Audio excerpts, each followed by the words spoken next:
अस्सलामुअलैकुम, Eid in the house जी। क्या हाल है आप सब लोगों का।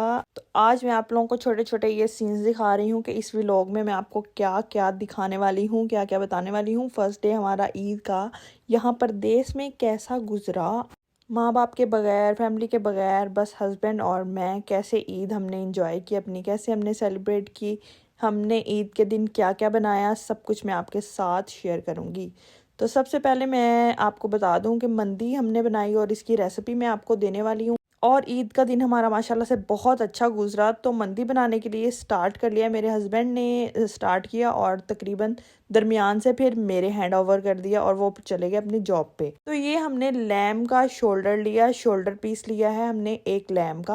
उसको हमने इस तरह से बड़े से पतीले में पानी में डिप कर देना है। उसके साथ हम लोग कुछ मसाला जात ऐड करेंगे, जिसमें सबसे पहले गया है कड़ी पत्ता। कड़ी पत्ते 2 थे जिसको हमने पीस कर लिए। फिर गई है दालचीनी।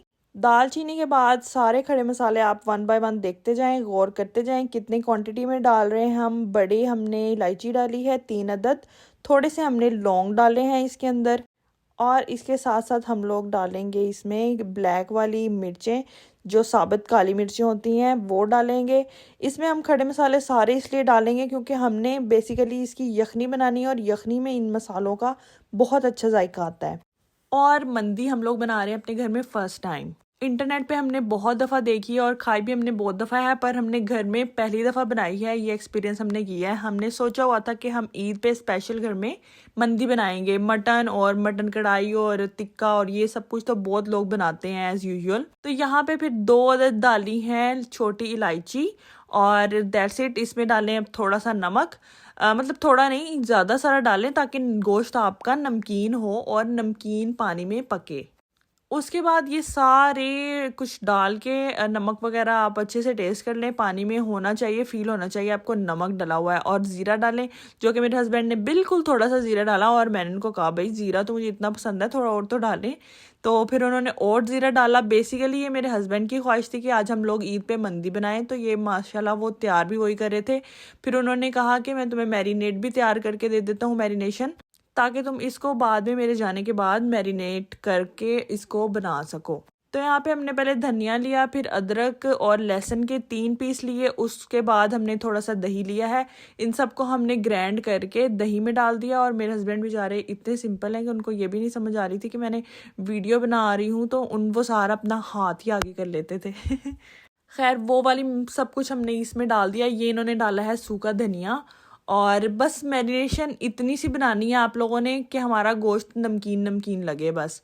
ये जाएगा हमारे पास ज़ीरा पाउडर, और साथ साथ मैं भी हेल्प कर रही थी। ये हमने रेड चिली पाउडर डाली है, ये आप अपने स्पाइस के लिहाज से डाल सकते हो। और ग्रीन वाली मिर्चें भी हमने उसमें पीसी हैं। अगर ग्रीन वाली मिर्चें आपको ज़्यादा स्पाइसी चाहिए तो आप ज़्यादा डाल सकते हो। ये वाली बहुत छोटी थी और तीखी भी थी। तो एंड में हमने हल्दी डाली और ये देखें माशाल्लाह से यहाँ पे ये बॉईल हो रहा है।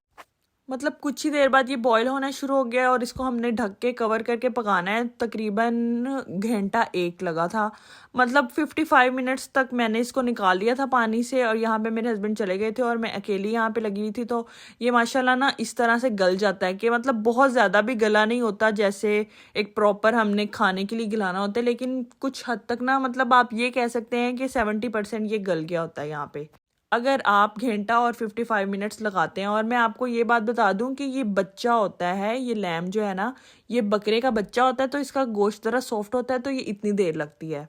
साथ साथ मैं आपको बता दूं कि यहाँ पर ईद वाले दिन ना कुर्बानी हमारी इस तरह होती है कि हम ना कोई बकरा अपना नहीं देखते, कोई बकरे हमारे घर नहीं आते, कोई कुछ नहीं होता। आपको एक दफ़ा ऑर्डर करना पड़ता है कुछ दिन पहले या महीना पहले या 15 दिन पहले के इस डेट को हमें डिलीवरी चाहिए पूरे बकरे की। तो वो कटा कटाया ज़िबा किया हुआ पीस किए हुए बकरे के आपको सारा का सारा बकरा टीन पैक या कार्टून जो होते हैं ना, गत्ते के कार्टून जैसे पाकिस्तान में होते हैं, उस तरह के कार्टून्स में आपको पूरा बकरा कटा कटाया, हर चीज़ इक्वल की हुई, वो आपको सारा मिल जाता है गोश्त उसका। आपका कोई बकरा घर नहीं आता, आपको कोई खुद यहाँ पे कुर्बानी उसको ज़िबा नहीं करना पड़ता।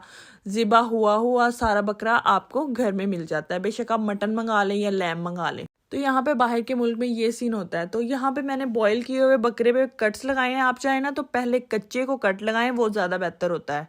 मेरे ख्याल से। तो उसके बाद वही जो सा मटेरियल हमने दही में बनाया था मैरिनेशन के लिए, वो सारा इसके कट्स के अंदर हर जगह पे आपने अच्छे से घुसा देना है ताकि उसके सारे का टेस्ट इसमें आ जाए। ये तकरीबन नमकीन ही है ज़्यादा, क्योंकि आपको पता है मंदी जो होती है ना, मंदी वो बहुत ज़्यादा स्पाइसी नहीं होती जैसे टिक्का बनाते हैं हम। ये सब कुछ टिक्का तो थोड़ा होता है ना स्पाइसी होता है, मंदी आप बेसिकली नमकीन नमकीन गोश्त होता है, इतना ज़्यादा स्पाइस नहीं होते इसमें। तो इस तरह से अच्छी तरह से मैंने इसको कवर करके इसको लगा दिया था, मैरिनेशन हर तरफ से लगा दिया था। अब मैं क्या करूँगी, इसके नीचे आप लोग देख रहे होंगे कि ट्रे में मैंने फॉइल पेपर लगाई हुई है। पहले मैंने ऑयल नीचे लगाया, उसके ऊपर मैंने फॉइल पेपर लगाई। आप ऑयल लाजमी लगाया करें, ऐसे ना फॉइल पेपर उसके साथ ट्रे के साथ चिपक जाती है। तो यहाँ पे ये सारा कवर करके मैंने क्या किया है कि इसको ना इसी फॉइल पेपर के ऊपर रखा है। और ये जो मटेरियल बचा था ना, मेरा बस यही दिल कर रहा था कि इसको भी इसके अंदर ही किसी तरीके से लगा दूं, तो ताकि थोड़ी सी स्पाइसी तो बने, कुछ खाने का दिल भी करे, क्योंकि हमने इसके साथ प्लेन राइस यखनी वाले राइस बनाने हैं। तो अब इस पॉइंट पे मैं इसको उठाकर इस तरह से फॉइल पेपर में लगाऊंगी। छोटे छोटे पीस मैंने फॉइल पेपर के ले लिए थे। मुझे समझ नहीं आ रही थी, एक तरफ से ये थोड़ी टेढ़ी सी टांग है या शोल्डर है, तो हम इसको कैसे कवर करें। ये टांग का गोश्त नहीं है, ये शोल्डर का गोश्त है। फिर छोटे छोटे टुकड़े फॉइल पेपर के काट के मैंने इसको अच्छे से कवर करना था ताकि इसकी बिल्कुल भी स्टीम और गैस जो है ना, गैस कह रही हूँ, स्टीम इसकी कहीं से भी ना लीक आउट ना हो। बेसिकली हमने इसको स्टीम में पकाना होता है ताकि ये हमारे गोश्त जो है ना बहुत नरम नरम सा पके और स्टीम में अच्छे से पक जाए। और यहाँ से जो थोड़ा सी ये जगह नज़र आ रही है ना आपको साइड पे, वो भी मैं इसको फॉइल पेपर से कवर कर दूंगी इस तरह से।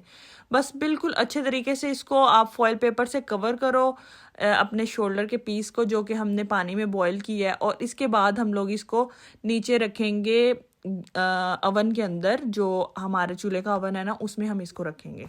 तो गाइस यहाँ पे मैंने जो सारा मटेरियल थोड़ा सा बचा था ना, उसमें मैंने रेड अनियन, रिंग अनियन काट के डाल दिए। मैंने कहा ये भी थोड़े से हो जाएंगे ना तो मैं इनको निकाल लूँगी, साथ खाने में मज़ा आएगा।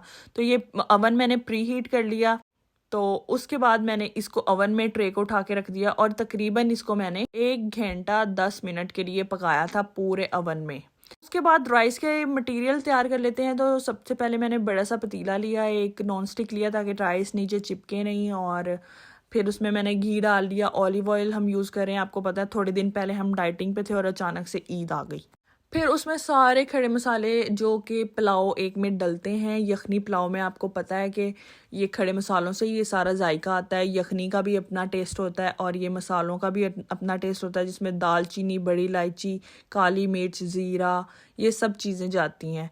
लौंग भी थोड़े से आप लोग डाल लें, कड़ी पत्ता जाता है, ये सब चीज़ें आप एक खड़े मसालों में मतलब आती हैं। उसके बाद थोड़ा सा इसको सौते करेंगे और हम इसके बाद इसमें अनियन डालेंगे।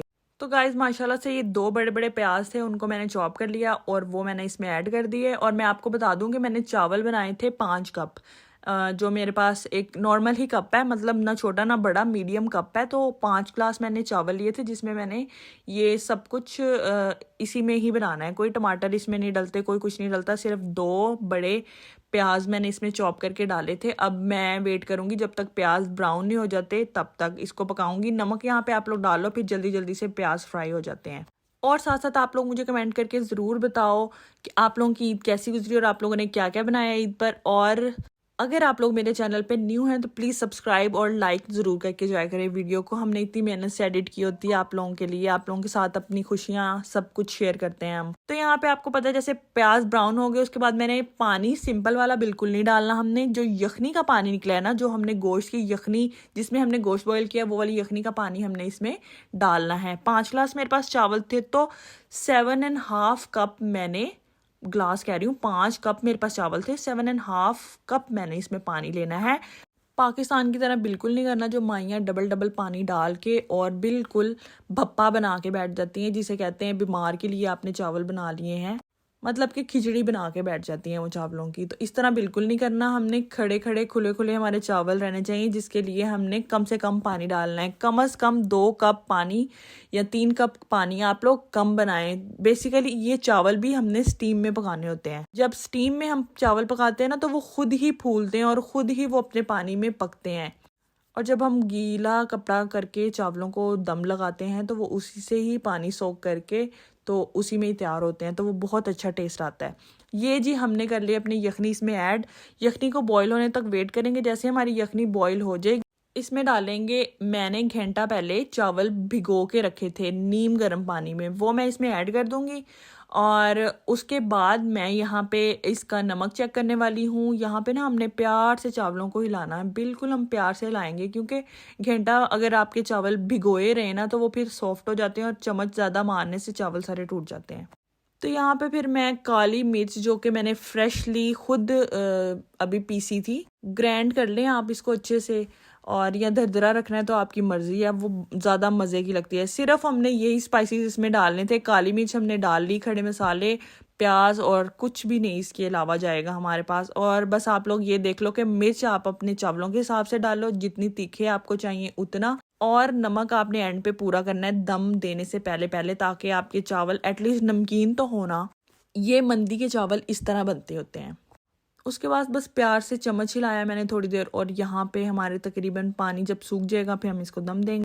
तो देखिए जब इस स्टेज पे चावल आ रहे होते हैं ना तो मुझे बड़े ही मज़े के लग रहे होते हैं, और यहाँ पे भूख शिद्दत वाली लग जाती है। बस आपको पता लग जाता है अब सब कुछ रेडी होने वाला है, बस आपने खाना है। अब मैंने मंदी जो है वो गोश्त का पीस जो है वो मैंने नीचे लगाया हुआ है अवन में। और उसके बाद ये वाले चावल जो इस स्टेज पे आ जाते हैं ना तो मुझे बहुत ही प्यारे लगते हैं, जिसमें हल्का हल्का पानी होता है, हल्के हल्के चावल होते हैं। तो फिर देखते ही देखते क्या हो गया है कि पानी सूख गया है हमारे चावलों का। देखें और माशाल्लाह से कितने मज़े के चावल लग रहे हैं यहाँ पे। तो बस यहाँ पे आपने चम्मच एक दफ़ा हिला लिया है ना, नमक वगैरह जो मैंने डाल लिया है जितना मुझे चाहिए था। मुझे मतलब नमकीन लग रहे थे कि चावलों में थोड़ा तीखा होना चाहिए नमक, यानी कि पानी में, ताकि आपको पता हो ये चावल पानी पीकर सोख करके तो नमकीन हो जाएंगे। उसके बाद बस यहाँ पे हमने दम दे दिया इसको।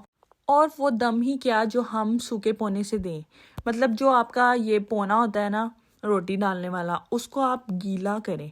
गीला करें, ये नहीं कि बस कतरे निकल रहे हैं, बहुत ज़्यादा गीला कर लिया आपने, नहीं, गीला करके निचोड़ लें। निचोड़ने के बाद ज़्यादा नहीं निचोड़ना, बस हल्का सा निचोड़ें। और उसके बाद मैंने पक्का इसका काम कर दिया, कुकर ऊपर रख दिया मैंने उल्टा करके। इतनी सी फ्लेम पे हमने इसको, बिल्कुल दम वाली फ्लेम पे इसको हमने पका लिया है। 15 मिनट के लिए इसको दम लगाए हैं। अगर आपके चावल आप देखो ज़्यादा हो गए ना तो सिर्फ आप 10 मिनट का दम लगा लो, ज़्यादा दम लगाने की ज़रूरत ही नहीं है, ताकि आपके चावल बिल्कुल खिचड़ी ना बन जाए, चावल सही बने। उसके बाद ये 15 मिनट के बाद दम खोला तो माशाल्लाह से बहुत ही दिल को खुशी हुई कि इतने मज़े के चावल बने, इतने मज़े के। फ़ौरन मैंने चेक किए पहले पहले तो कि चावल कच्चे तो नहीं रह गए कहीं। चलो जी माशाल्लाह। उसके बाद मैंने कहा चलो जी ईद पे ये काम तो निपटा, अभी मैंने तैयार होना था, बड़े रोले करने थे मुझे। ये था, मैंने, आपने अगर मेरा पहला व्लॉग देखा हो कल वाला तो आपको पता होगा कि मैंने पहले से ही कुछ चीज़ें तैयार करके रख ली थी, ताकि मुझे ईद वाले दिन पकाना खाना ना पड़े। मतलब खाना तो ठीक है, पकाना ना पड़े। माशाल्लाह से बहुत ही बेहतरीन चावल यहाँ पे बन गए थे मेरे। और फिर मैंने यहाँ पे देखा मंदी को भी घंटा एक पूरा हो गया था, मैंने यहाँ पे निकाला है इसको। देखें हमारी फॉइल पेपर किस तरह से, और ये कितना प्यारा कलर आया हुआ है। नमकीन गोश्त यहाँ पे बना था, बड़ा ही नरम, बड़ा ही मुलायम। फिर वैसे तो हम चाहते तो इसको ना तवे पे बटर लगा कर ना, बटर थोड़ा सा तवे पे सूट कर, तो इसको हम थोड़ा थोड़ा फ्राई कर लेते तो इस पे अच्छा कलर आ जाता। लेकिन हमने इस तरह नहीं किया। देखें माशाल्लाह चर्बी भी थी ना इसके साथ ही, तो वो भी इतनी नरम और मज़े की बन जाती है ना, आपको खा के मज़ा आ जाता है। ये बहुत सॉफ्ट बनता है। तो फिर मेरे हस्बैंड कहते हैं नहीं तुम इस तरह करो कि बटर वगैरह डाल के इसको फ्राई करने की ज़रूरत नहीं है। जैसे ये स्टीम में है ना, इसको इसी तरह ना ओपन करके ना, ये फॉयल रिमूव करके इसकी, तो इसी तरह इसको रख दो। फिर मैंने कहा चलो ठीक है। यहाँ से फिर मैंने इसकी साइड चेंज कर दी, फॉयल ये जो सी थी वो मैंने सारी रिमूव कर दी। और इसको 10 मिनट के लिए मैंने नीचे दोबारा ओवन में लगा दिया, तो ये थोड़ा सा इस तरह का इसका कलर आ गया। और माशाल्लाह से इसको हमने लगा लिया अपने प्यारे से चावलों के साथ, जो हमने चावल बनाए थे मज़े मज़े के। देखें गोश्त हमारा अंदर से कितना टेंडर हो गया है, कितना सॉफ्ट हो गया है, कितने मज़े का लग रहा है। ऊपर से कलर भी बहुत बेहतरीन आ गया है। आप लोग चाहो ना तो आप लोग ये दूसरा वाला पार्ट स्किप कर दो कि फॉयल रिमूव करके, तो आप इस तरह ना लगाओ, उस तरह से भी बहुत सॉफ्ट और बहुत मज़े का बन जाता है। ये थोड़ा सा हमने क्रंची कर लिया, पर मंदी का गोश्त होता ही सॉफ्ट है, सॉफ्ट ही खाना अच्छा लगता है। उसके बाद मैं आपको दिखा दूंगी, मैं माशाल्लाह से तैयारी मैंने फिर की और मैं निकल गई पार्क में। हल्की हल्की धूप थी, पूरा हफ्ता धूप रही है, लेकिन जैसे ईद वाला हफ्ता आया है वैसे ही कभी बादल तो कभी बारिश तो कभी हवा तो कभी ठंड, ये वो मौसम बदलने लग गया। मैंने कहा आपको पता है हम लड़कियों को यही होता है कि धूप निकले, सनी डे हो, हमारी पिक्चर्स अच्छी अच्छी आए। तो यहाँ पे मैं फिर पार्क में चली गई और मैंने खूब सारी वीडियोस बनाई, खूब सारी पिक्चर्स बनाई। और ये मेरी मम्मा ने मेरे लिए पाकिस्तान से सूट भेजा था। और ये मैं आपको बता देती हूँ कि ये क्रिश्मा का सूट है और लॉन का सूट है। ये बहुत ही सिंपल, बहुत ही प्यारा लगा। मुझे मम्मा ने इस पे दुपट्टा सिंपल था तो उस पे बीट्स लगा के भेजे और मैं तो दुपट्टा पकड़ पकड़ के देख रही थी कि हाय अल्लाह, मेरी मम्मा ने इस दुपट्टे को पकड़ा होगा कितने प्यार से। ये देखें रेड वाले जो बीट्स हैं ना नीचे, और ये जो धागे वाले वो होते हैं, पता नहीं उसको क्या कहते हैं, अब वो लगा के भेजे। तो मैं पकड़ पकड़ के देख रही थी कि हाय मेरी मम्मा ने भी इसको पकड़ा होगा, कैसे मेरी मम्मा ने प्यार से इसमें बीट्स लगाए होंगे और इतनी दूर कैसे आ गया, 7 समंदर पार ये हैं। इतनी दूर से भेजे हुए कपड़े यूके आ गए और बड़ा ही दिल खुश हुआ देख कर के। देखो माएँ जब तक ज़िंदा होती हैं कितना बच्चों को प्यार करती हैं। अल्लाह पाक सबकी वालदा को, माँ बाप को सलामत रखे। और बाप भी इतने शौक़ से शॉपिंग कर रहे होते हैं। जब मेरे बाबा मेरे लिए शॉपिंग करते हैं तो आगे आगे होते हैं, मुझे वीडियो कॉल कर लेते हैं और ख़ुद जाके कपड़े सेलेक्ट कर रहे होते हैं मेरे लिए कि मेरे बेटे को ये अच्छा लगेगा तो ये ले लेते हैं। ख़ुद आगे हो के मुझे दिखा रहे हैं कि बेटा ये वाला अच्छा है, ये वाला अच्छा है। इस तरह मुझे बहुत अच्छा लगता है माशाल्लाह। अल्लाह पाक उनको सलामत रखे, अल्लाह पाक उनको ज़िंदगी दे, कामयाबियाँ दे। बहुत सी दुआएं हैं उनके लिए। और फिर जी मैंने बहुत ही फ़ैशन मारे जी। आपको पता होता है लड़कियां अपने आप को पता नहीं हूर परियां समझने लग जाती हैं जब ईद पे तैयार होती हैं। सारा दिन को किसी का कोई मैसेज नहीं चेक करती, ईद मुबारक के इतने मैसेज आ रहे होते हैं, बस अपने ही पड़ी होती है। मैं कोई चंगियाँ वीडियोज़ तो तस्वीरें बनाना, हम परदेसियों की तो इस तरह ही होती हैं कि हम साल बाद ही तैयार होते हैं। वैसे मैं कहती हूँ कुछ लड़कियां ऐसी हैं ना, शादी के बाद उन्होंने रोज़ तैयार होना है, रोज़ उन्होंने मेकअप करना है, रोज़ उन्होंने अच्छे कपड़े पहन के रखने हैं। पर पता नहीं मैं तो हूँ ना, मैं इस तरह की बिल्कुल नहीं हूँ। ना मुझे रोज़ रोज़ मेकअप होता है, ना ही मेरी स्किन अफोर्ड करती है इतना। रोज़ रोज़ मेकअप करने से पिंपल हो जाते हैं, एक्नी हो जाती है। और ना ही मुझसे रोज़ तैयार श्यार होके बैठा जाता है क्योंकि घर के काम करने होते हैं, किचन में होते हैं, तो बस मत ही बजी होती है। ऊपर से जॉब भी करनी होती है तो फिर इतना होता ही नहीं कि हम रोज़ तैयार हों, रोज़ कपड़े बदलें, रोज़ सब कुछ करें। तो बस इतना है कि बस आप साफ़ सुथरे रहो, क्लीन रहो, मेकअप शेकअप ये रोज़ नहीं हमसे होता। अभी ये सुबह से बारिश हो रही थी, थोड़ी देर धूप निकली तो मैंने कहा जल्दी जल्दी से अपना फ़ोटोशूट कर रहा हूँ। तो बस फिर उसके बाद ये शाम का टाइम हो गया था। और आपको पता है यहाँ पे यूके में जैसे नॉर्मल वहाँ पाकिस्तान में 6-7 बजे अंधेरा हो जाता है, मगरिब हो जाती है, यहाँ पे 9 बजे तक रहती है। 9 बजे मगरिब की अजान होती है तो 9 बजे तक अंधेरा नहीं होता। 9 बजे के बाद हल्का हल्का दिन ख़त्म होने लगता है और रात होती है। तो इसलिए बड़ा सुकून हो जाता है कि अगर आप 5-6 बजे भी शाम को तैयार हो तो 9 बजे तक आपके पास टाइम होता है, आप बाहर जाओ, पिक्चर्स वगैरह बनाओ। तो ये हमारे घर के पास ही एक पार्क। चलो जी मैंने फिर कहा चल नहीं कुबरी तू बड़े फैशन मार लेने हुन, चल कार चलिए। तो सुबह से मैंने अभी यहाँ पे कुछ नहीं खाया, बस मैं सब कुछ बना के रेडी करके घर में रखा ही थी। और मेरे हस्बैंड भी जॉब पे चले गए थे, उन्होंने कहा कि मैं इतने से इतने बजे 6 बजे तक मैं आऊँगा जॉब से वापस, तो तुम इस तरह करना कि गर्म शर्म कर लेना खाना जो भी कल का बनाया है, सुबह का बनाया है, तो फिर उसके बाद हम इकट्ठे आके खाएंगे। फिर मैंने कहा चलें ठीक है। तो यहाँ पे फिर मैं अपना सारा फ़ोटोशूट करके चली गई घर और फिर जाके हमने इकट्ठे खाना खाया। और माशाल्लाह से दिखाती हूँ मैं आपको, ये कीमा मैंने बनाया हुआ था, ये मंदी थी चावलों के ऊपर, इस तरह हमने पीस रख के खाया। और ये मैंने कोफ्ते बनाए हुए थे और रोटी, और साथ में फिर ड्रिंक्स भी हो गए। और माशाल्लाह से यहाँ पे बहुत मज़ा आया खाने का। और लास्ट में देखें हर चीज़ रेडी है, बहुत मज़ा आया। कमेंट ज़रूर करिएगा और सब्सक्राइब करना ना भूलिएगा। फिर मिलेंगे नेक्स्ट व्लॉग के साथ। अल्लाह हाफिज़।